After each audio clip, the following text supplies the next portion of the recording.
أنا فارس محمود. موضوعنا النهاردة عن الغضب تحت رعاية.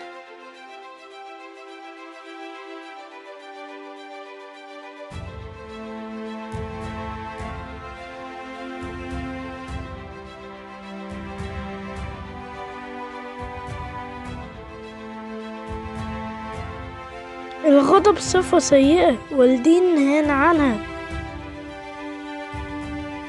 الغضب بيخلينا نتصرف غلط ونتحرك من غير تفكير. لو حد تصرف غلط معانا لا تغضب، حتى لا نصحح الغلط بالغضب ونقع فيه غلط أكبر. المفروض نطلب مساعدة من الأكبر منا ونوضح موقفنا بهدوء عشان نجيب حقنا. بالتعاون مع الأصدقاء هنصحح الأخطاء. فالغضب ليس دليل على القوة بل دليل على ضعف موقفنا. بدون غضب هنبقى أصدقاء وساعتها هنعرف معنى التسامح. لحد هنا خلص موضوعنا.